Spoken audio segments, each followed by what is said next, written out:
everyone, welcome to Study Point. So in this lecture we were going to discuss about class 10th geography. So chapter number 1, and that is resources and development. So in the previous lecture we have discussed about resources and the type of resources. So this is lecture number 2, and now I'm going to tell you what we will going to discuss in this chapter. So first of all we'll discuss about resource planning, then Earth Summit, and the next one is going to be Agenda 21, and then sustainable development. So we are going to cover 4 topics in this video. So let's start the video. For today's topic is resource planning. So resource planning is the practice that is employed for the sensible use of resources. देखिए resource planning का simple meaning होता है आपका sensible use of resources. Means जो भी आप resources use करते हैं ना, कोई भी चीज़ आपकी नीड को फुलफ़िल करती है ना, तो वो एज अ रिसोर्स होती है आपके लिए, और उस रिसोर्स को आपका सेंसिबल यूज़ करना है. तो सेंसिबल मीन्स है यहाँ पे कि आप ना जब उस रिसोर्स को यूज़ करते हैं तो वो आपका रिसोर्स किसी भी तरीके से एनवायरनमेंट को हार्म ना पहुँचाए, है ना. आपके पास पर्टिकुलर टेक्नोलॉजी हो उसे यूज़ करने की, एक्सेसिबिलिटीज़ आपके पास हो, इकोनॉमिकली फिजिबल हो वो चीज़ें, और दूसरा आप उन चीज़ों को ना अपनी फ्यूचर जनरेशन के लिए भी सेव कर सकें. तो वो आपकी कहलाती है एक proper sensible resource planning.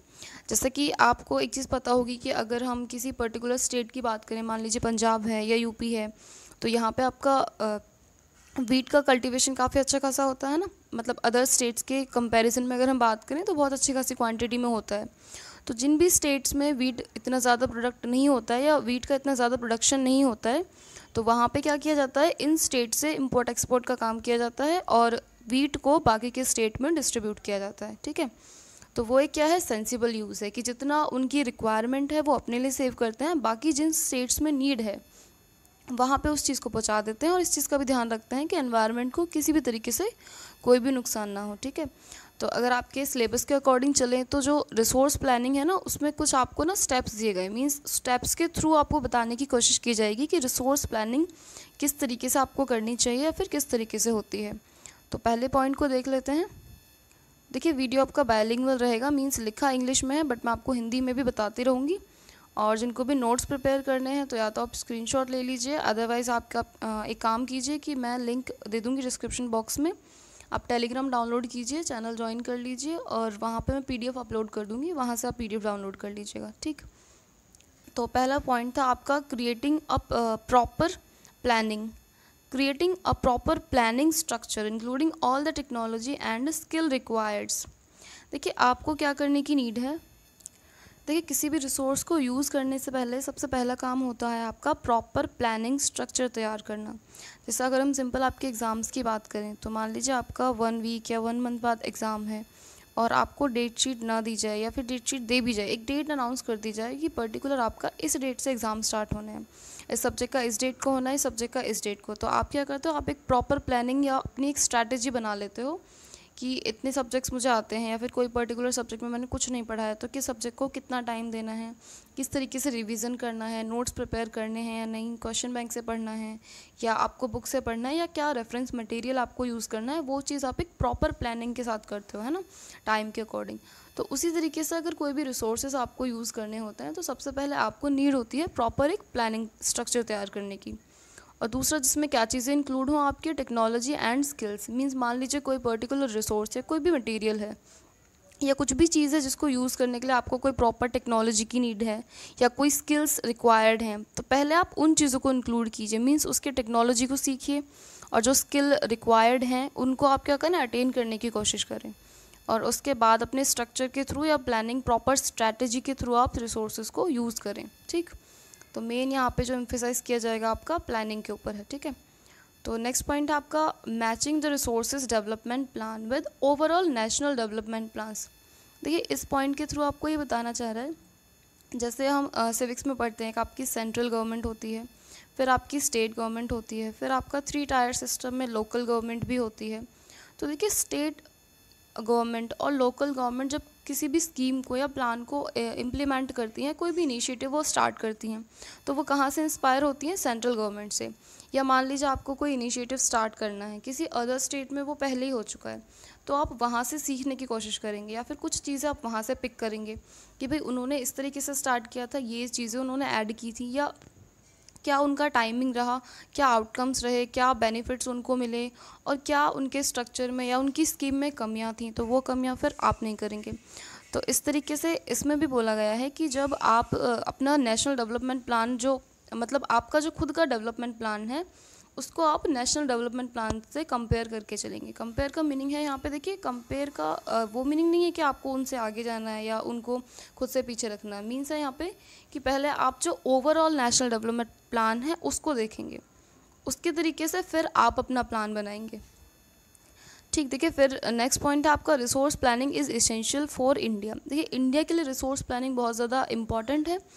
Essential important same word है आपका, ठीक है, सेम मीनिंग है, दोनों का वर्ड अलग अलग है, मीनिंग सेम है।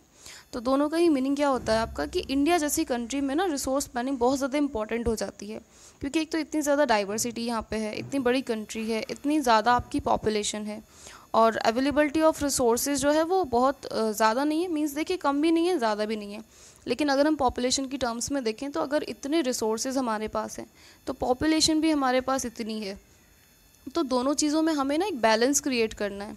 तो इसलिए आपको क्या करने की नीड है, इस डाइवर्सिटी को और पॉपुलेशन को ध्यान में रखते हुए रिसोर्स प्लानिंग करनी है। क्लियर? तो लास्ट पॉइंट देख लेते हैं आपका, resource planning is essential for sustainable existence. तो जो रिसोर्स प्लानिंग है वो सस्टेनेबल एग्जिस्टेंस के लिए भी इम्पॉर्टेंट है। और देखिए सस्टेनेबल क्या होता है ये मैं अभी आपको इस पॉइंट में नहीं बता रही हूँ, ठीक है, क्योंकि इसको हम अलग से भी डिस्कस करेंगे, तो वहाँ पे मैं आपको ये फिर से रिकॉल करा दूँगी।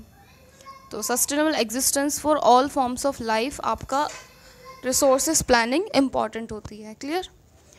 तो देखिए वीडियो फिर बहुत ज़्यादा लेंथी हो जाएगा, तो अब हम नेक्स्ट टॉपिक की तरफ चलते हैं। तो नेक्स्ट टॉपिक है आपका अर्थ समिट।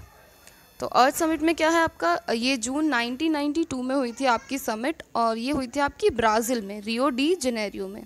तो ये वर्ड आपसे पूछा जाता है कि अर्थ समिट कहाँ पे हुई थी, तो ब्राज़ील में हुई थी। किस सिटी में हुई थी, तो ब्राज़ील की ही सिटी रियो डी जेनेरियो में हुई थी।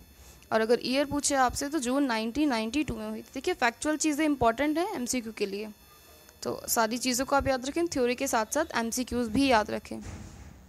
So this summit was convened for addressing urgent problems of environmental protection and a declaration on global climate change and biological diversity। देखिए इस समिट को होल्ड करने का या फिर इस समिट को क्यों रखा गया, क्यों ये कॉन्फ्रेंस रखी गई, तो सिर्फ ये एड्रेस करने के लिए कि जो एनवायरमेंटल प्रोटेक्शन के लिए स्टेप्स अदर कंट्रीज़ ले रही हैं या कुछ कंट्रीज़ नहीं ले रही हैं, तो आपको एक इंटरनेशनल लेवल पे एनवायरनमेंट को प्रोटेक्ट करने के लिए कुछ स्टेप्स लेने होंगे। जो प्रॉब्लम्स डे बाय डे आपकी बढ़ रही हैं, जैसे ग्लोबल वार्मिंग है या फिर आपका ग्रीन हाउस इफेक्ट है या और भी चीज़ें हैं, ठीक है, तो जो ये क्लाइमेटिक चेंज वाली प्रॉब्लम है या बायोलॉजिकल डाइवर्सिटी, जैसे पहले के टाइम में फ्लोरा फोना जो था आपका काफ़ी ज़्यादा डाइवर्सिटी थी, लेकिन अब ना कुछ आपकी species day by day increase होती जा रही हैं, कुछ आपकी डिक्रीज़ भी हो रही हैं। तो दोनों ही चीज़ों का आपको ना बैलेंस बनाना है एनवायरनमेंट में, तो उसके लिए कुछ स्टेप्स लेने की नीड है, और वही चीज़ें इस अर्थ समिट में ना डिस्कस की गई थी। ठीक, तो कुछ बहुत ज़्यादा डिटेल में नहीं था आपके में, सिर्फ इतना ही टॉपिक था, मीन्स कहाँ पे हुआ, क्यों हुआ और किस ईयर में हुआ। तो 2-3 बातें आपके लिए ज़रूरी हैं जानना बस। तो नेक्स्ट हम बात कर लेते हैं एजेंडा 21।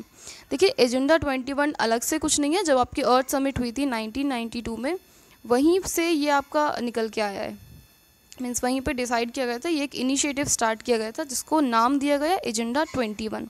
और एजेंडा 21 नाम देने के पीछे वजह ये थी कि आपको ना जो आपकी अपकमिंग सेंचुरी, मतलब जो 21st सेंचुरी अब चल रही है, आपको 21st सेंचुरी को क्या करना है, एक तो अपने एनवायरनमेंट को बचाना है, मींस नेचर को बचाना है, और दूसरी चीज़ें आपको ना जो एनवायरमेंटल डैमेज, पॉवर्टी, डिसीजेज़ या global cooperation, common interest, mutual needs, share responsibilities, means जितनी भी प्रॉब्लम है, चाहे वो गरीबी है आपकी, शिक्षा हो गई, बीमारियाँ हो गई, या और भी कुछ भी, हेल्थ केयर सिस्टम या इंफ्रास्ट्रक्चर, कुछ भी प्रॉब्लम्स हैं, मींस वो आपके फैक्टर्स जो एक कंट्री को डेवलप्ड बनाने के लिए ज़रूरी हैं, उन सारे फैक्टर्स पे आपको काम करना है। मींस आपको क्या कोशिश करनी है कि 21st सेंचुरी में आप हर पर्टिकुलर कंट्री में या वर्ल्ड वाइड लेवल पे जो एजुकेशन सिस्टम है उसको बेहतर बना सकें, हेल्थ केयर सिस्टम को बेहतर बना सकें, गरीबी को ख़त्म करने की कोशिश करें।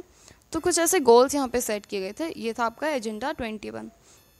और देखिए ऐसा नहीं था कि एजेंडा 21 ब्राज़ील में जो मीटिंग में आपके कुछ मीन्स मान लीजिए मेजरमेंट्स उन्होंने बना दिए कि ये आपको फिल करने हैं, तो ऐसा ज़रूरी नहीं था। उन्होंने ये भी कहा कि जो भी लोकल गवर्नमेंट्स हैं, मींस हर कंट्री की अलग अलग गवर्नमेंट है और गवर्नमेंट की चॉइस है कि अगर वो चाहें तो अपने स्तर पे भी अलग से लॉज बना सकते हैं और उनको इम्प्लीमेंट कर सकते हैं। ठीक, तो ये भी बहुत छोटा सा टॉपिक था। अब अपने मोस्ट इम्पॉर्टेंट टॉपिक पे आ जाते हैं, जो कि है आपका सस्टेनेबल डेवलपमेंट।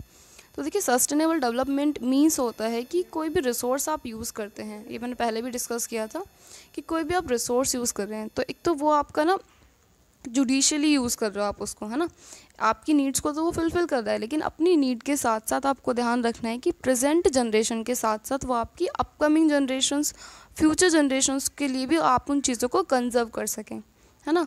और दूसरा, एनवायरनमेंट को किसी भी तरीके से नुकसान ना पहुंचाए। ठीक, तो छोटी सी चीज़ थी। It refers to the process economic development where resources are used judiciously to satisfy needs of not only present generation but also to conserve them for the use of future generation। तो I hope ये clear होगा सभी को। ठीक, और इसके साथ साथ लेक्चर 1 की वीडियो का लिंक भी मैं इसी डिस्क्रिप्शन बॉक्स में दे दूँगी, इसी वीडियो के लास्ट में। तो दोनों वीडियोस देख लीजिए और दोनों वीडियोस के बाद मुझे बता दीजिएगा किसी भी टॉपिक में आपको प्रॉब्लम है या इस चैप्टर के रिगार्डिंग कोई और भी प्रॉब्लम होती है तो कमेंट बॉक्स में लिख दीजिएगा। ठीक, और इसके बाद एक और लेक्चर लूँगी मैं इस पर, जिसमें कि हम बात करेंगे आपका soil as a resource and land as a resource.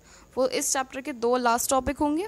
उनको डिस्कस करने के बाद फिर एक पर्टिकुलर वीडियो में हम सारे ही पॉसिबल ऑफ MCQs, मीन्स इस चैप्टर से जितने भी पॉसिबल MCQs बन सकते हैं उनको डिस्कस करेंगे। तो अभी के लिए इतना ही। Thank you.